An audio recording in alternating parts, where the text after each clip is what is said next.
views and opinions expressed in Cold and Missing are exclusively those of the hosts. All parties mentioned are considered innocent until proven guilty in a court of law.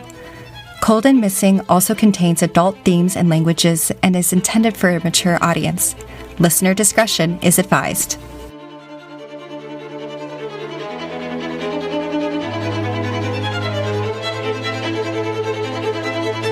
Welcome back, everyone. Welcome back, everyone. I'm your host, Allie McLaughlin-Solkowski. And I am your co-host, Eli Solkowski, and we are the podcast Cold and Missing, where we cover cold cases and unresolved missing person cases. And this week we are focusing on a missing persons case. Alrighty, let's get started. So today I have a missing person case, but just as a quick content warning at the top, this case does involve a child, and there is a brief mention of suicide. Today, we are covering the missing person case of Dorien Thomas. And this case actually comes to us from a listener, Nina, who sent us this story through Instagram. So thank you, Nina. So the case of Dorien Thomas, this takes place in October of 1998 in Amarillo, Texas. But first, a little bit about Dorien. Dorian is 9 years old in 1998. He was born May 6, 1989, and he would be 33 years old today. He was a student at Bivens Elementary School, and family and friends said he was known for cruising around the neighborhood on his aqua bike with white tires. He loved being outdoors and could make friends with anyone. He was also known for his gymnastic skills, specifically his back handsprings. And now, the timeline of events. So on October 26, 1998, the exact circumstances around his disappearance are unknown at this time. What we do know is that Dorian filled his aqua bike with white tires and the word freestyle on the frame. He filled his bike tires with air and was headed to a nearby truck stop for a snack. According to Lieutenant Gary Troop, he says, quote, "The last time he was seen or known of, he was going towards the Tootin' Totem there at Amarillo Boulevard and Hughes. He was going to get a drink and some chips," end quote.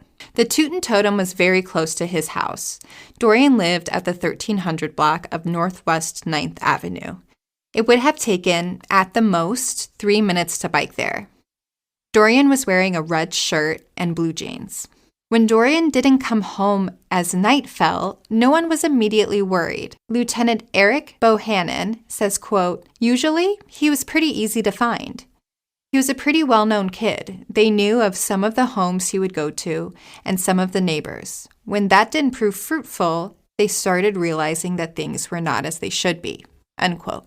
The next morning, October 27th, Dorian's family reports him missing. It's been over 24 hours since he was last seen, and the family believed that they had to wait those 24 hours until they reported him missing. A massive search is launched, and I couldn't find the exact dates for events, but over the next few weeks, police will canvass the area he was last seen. They'll use bloodhounds and fly over the area, but not a trace of Dorian is found.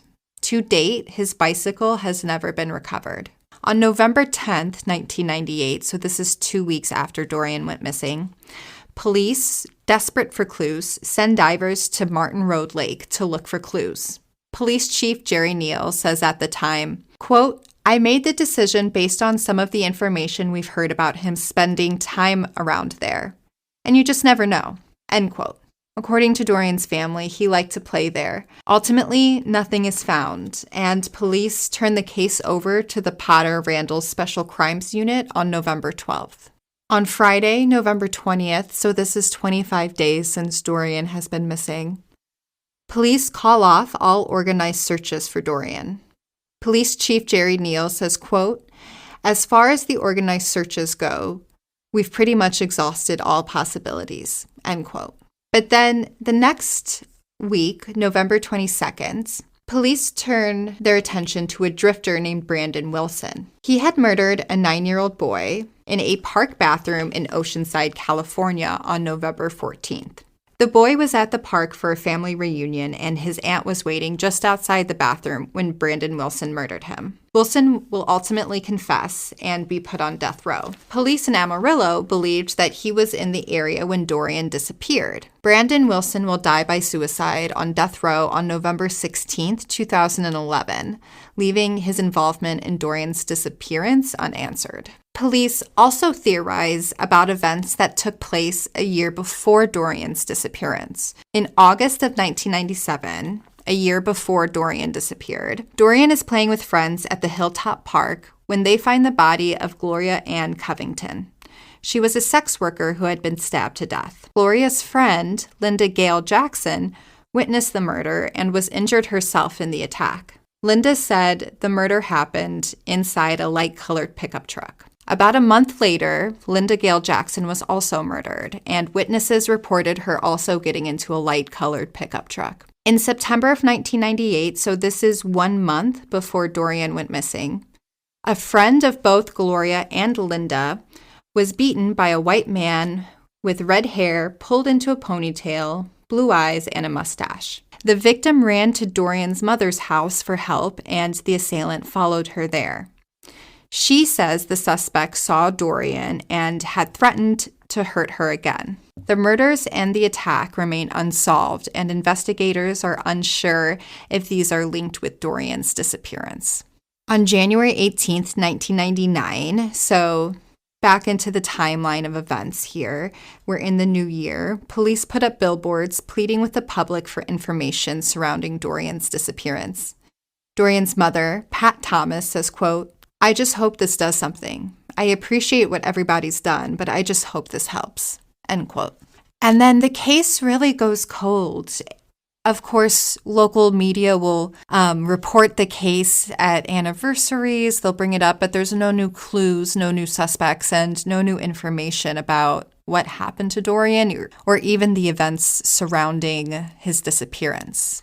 In 2008, so this is 10 years since Dorian disappeared, there are still no suspects or leads in the case. Lieutenant Gary Troop says, quote, "I truly believe it's more of a personal deal, but I think there is someone in town who knows what happened to Dorian, has an idea, has more than just a rumor. They have some ideas. They have some names they can put to someone. Really, 10 years is long enough to hold back. Tell us who it is.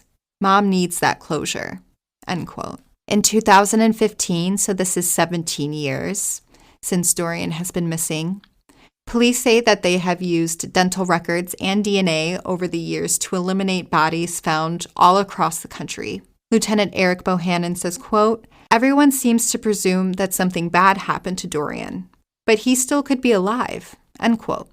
At the 20-year anniversary in 2018, police say that they still receive the occasional tip about Dorian, but police are able to rule all of them out pretty quickly.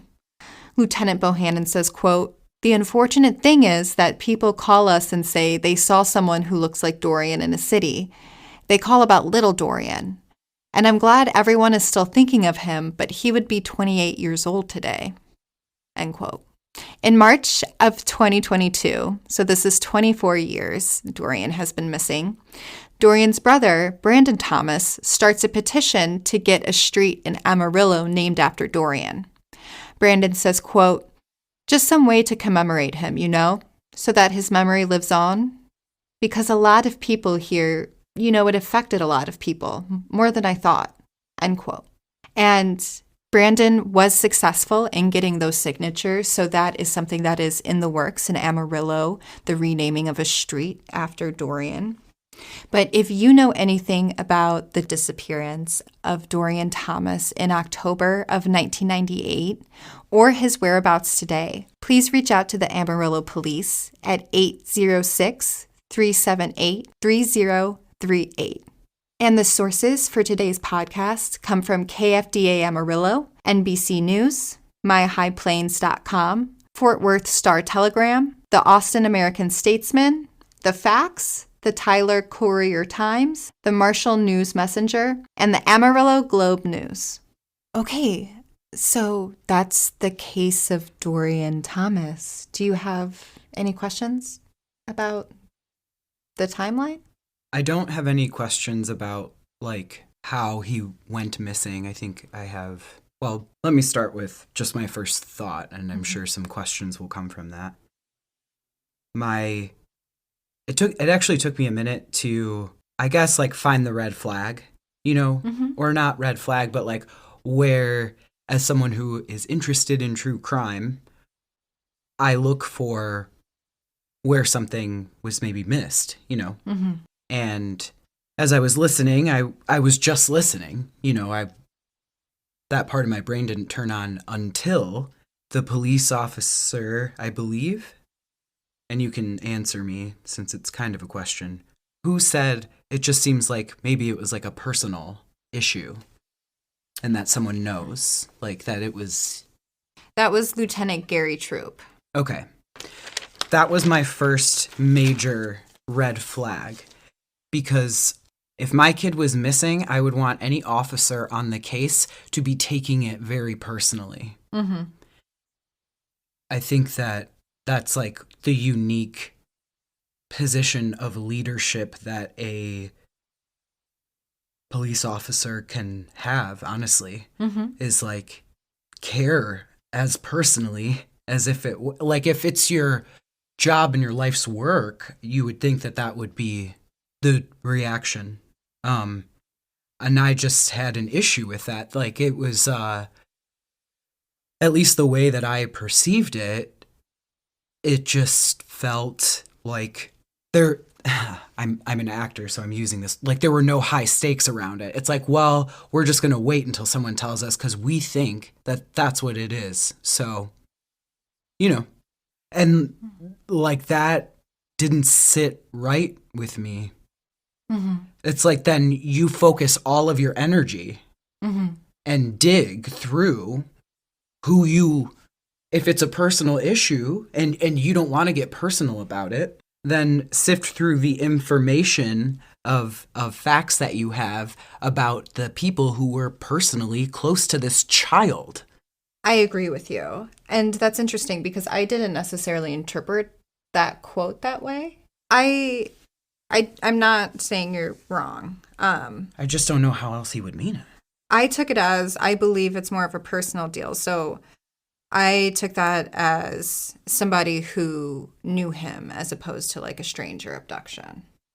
Okay, so yeah, I mean... But I think I think it was more of a personal deal, but I think there is someone in town who knows what happened to Dorian.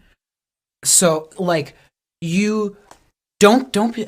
I think what I'm saying is, if you have a sneaking suspicion, you better be sure before you start saying something like that. Mm-hmm. And why does it not come with, and we are going to find who you are? Mm-hmm. Because where's the energy, I guess? Mm-hmm. If it's right, if it's right there and you think it's right there,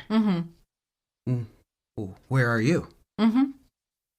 So those are my questions. Is like, I get what you're saying, like personal and whatever, but like, I don't know, maybe I'm wrong, but I think that's where I feel like the issue went wrong, like, or not the issue.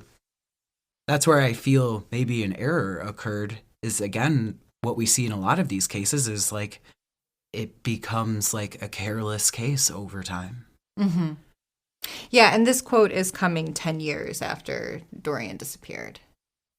But the person who is experiencing like the loss or the missing person, it feels like the first second. Mm-hmm. Every day, every week, month, year. So, I don't know. I feel like if one of my loved ones was missing, and even 10 years later, I heard that on TV or something, maybe it's because like I'm a pretty hopeful person, like that would swing me in a direction for sure. Especially if a person in leadership with a lot of power and responsibility is saying it. So I think that's just like where I happen to be focusing. I'm sure other folks listening are, maybe don't see that or disagree with me or are seeing it somewhere else, but this is my thought process so far. And yeah, I mean, it's hard to know that he would be our age, you know? Yeah. Because even though we were in different parts of the world while we were both 9, Dorian sounds like a kid that I would have been friends with. That I would have ran around with for sure on my bike. Right, yeah. Like, it sounds like he tore it up on his bike, and I was one of those kids too. Yeah, for sure. I think anybody who was around that age in 1998 can remember the freedom of just like yes, being on your bike and riding around. Oh man, I still like very vividly remember to this day the first day I had like the training wheels came off and I had it. And it felt like I was gonna ride grooves into the cement because I was just in the same spot, you know? Yeah. And to like think about, you know, that's how he hopefully is still, you know? It's like, I don't care that it's been 10 years. Get that person like back in the world, you know? Like that spirit and energy, like everyone deserves to feel like they're riding free on their bike every day, you know? Yeah. And that it was already such a specific quality about him and that the way people were talking about him to know what it feels like to ride a bike and feel that freedom, like it says a lot about, I think, what his spirit was probably like, is probably hopefully like. Yeah. Again, if you know anything about the disappearance of Dorian, what happened in October of 1998, or his whereabouts today, or the whereabouts of his bicycle, which has never been recovered, please call Amarillo Police at 806-378-3038. Thanks for sharing this with us. I mean, as always, it's hard to not find a personal connection to a lot of these people. They're people, you know, and at the end of the day, we all are. And I'm grateful to get his name back out there. Yeah. And thank you again to Nina, who brought this case to our attention. And, you know, that goes for any listener. If there's a case out there that means a lot to you, that you grew up near, or that you read about, that you can't get off your mind, that you think more people should know about, you can message us on Instagram, Cold and Missing. You'll find us right there. Or you can email us, coldandmissing@gmail.com, and we'll be in touch.